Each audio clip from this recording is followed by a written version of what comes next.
Hey YouTube family and friends, in today's video we're going to see the comparison between growing sugar canes in a greenhouse and comparing them to growing them in ground. That's right, which is doing better? We shall see. And I'm gonna need your help because I got a question to ask you a little later, but I also want to let you know that I did some renovations inside, so you'll get to see that, and I have a few other things. But I want to let you know that this video is being sponsored by Quictent.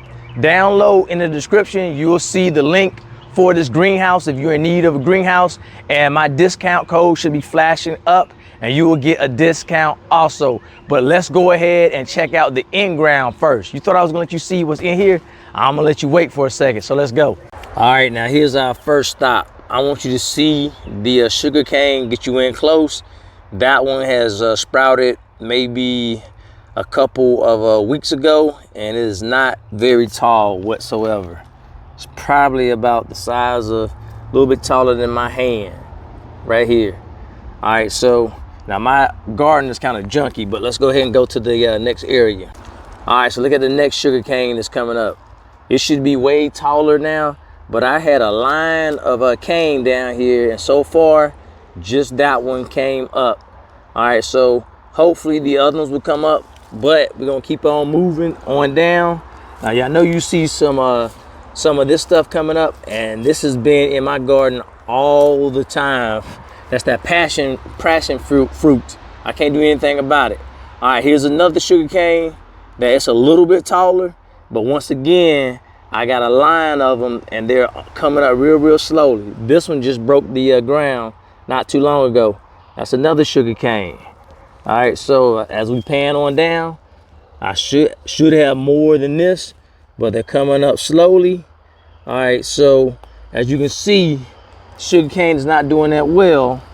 Now this sugar cane is doing decent, it's doing good.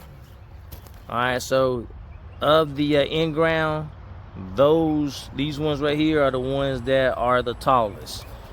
Of course, we got some that didn't come up yet. So pan down the row, I got some things growing. I gotta put some BT because my cabbage is being attacked. So I'm gonna go ahead and handle that either today or tomorrow. All right, but I will show you this. Look at that. The garden is producing. Let's go.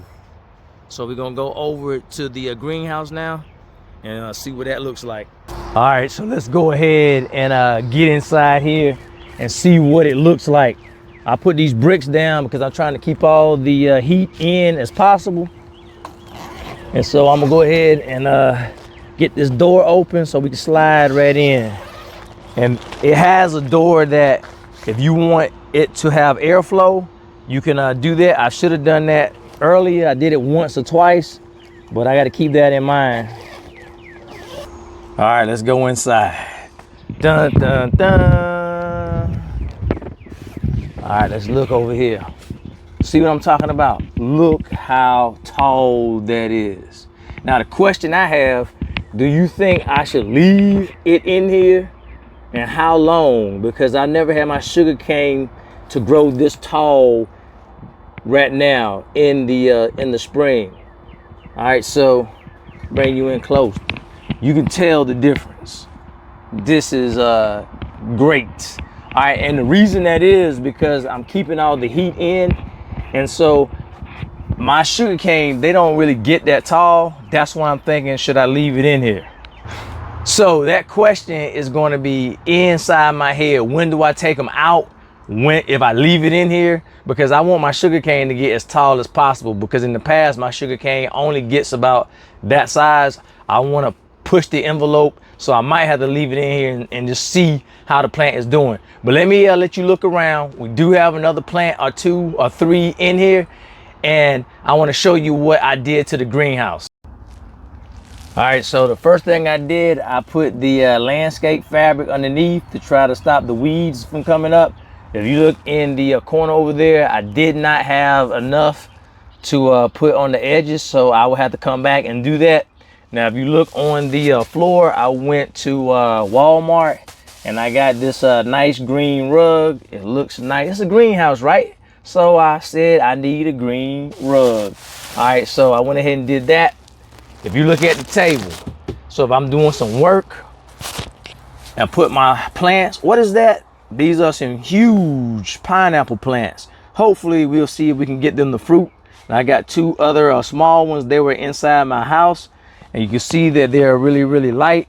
I already cleaned them up a little bit, and so I will eventually put them on the outside. But my pineapple plants are growing tremendously, and I felt like the heat in here would do them some good. All right, I also have my plants, the leaf of life, and so I'm gonna see, it may be too hot for that. I may have to take that and put them outside. Also, if you look in the back, I have my rack that I got from Amazon. And once again, if you are looking to do something like this, I will go ahead and put all that in the links below. But my greenhouse is shaping up. Oh, let me turn you around slowly. I don't want to get you dizzy. All right, so I got these from Walmart. These are the my little pallets. I forgot what we just called them. Pavers. Yeah, that's what it is. I got my pavers here, and so that is going to help me. I figured that might help trap some of the heat, and I'm going to try something when it gets a little cooler. All right, so that's why I have the pavers out. All right, so overall, I'm liking the way how my greenhouse is looking, and I probably will get some things to put up here where I can hang baskets down, and we'll see how that goes. But all in all, just look at how my sugarcane is growing. Outstanding. I love it. All right, as you can see, the greenhouse sugarcane is doing far better than the sugarcanes that's in ground. One reason is because I can trap all the heat inside. This morning it was 45 degrees. It's May. All right, 45 degrees in the morning, and so the sugarcane that's out there in ground has to deal with those cool temperatures, and I think that stunts the growth a little bit, while these are thriving in this greenhouse. All right, so if you're looking for an inexpensive greenhouse, your first greenhouse, this is mine, then you may want to check the link down below and get that discount. And you never know, you may move up to an even bigger greenhouse, and I may decide to do that as well. And this is the perfect starter greenhouse for me to learn how to use my greenhouse. So that's something to think about. But hey, I'll see you in the next video. I can't wait to see how these things grow. All right, see you later.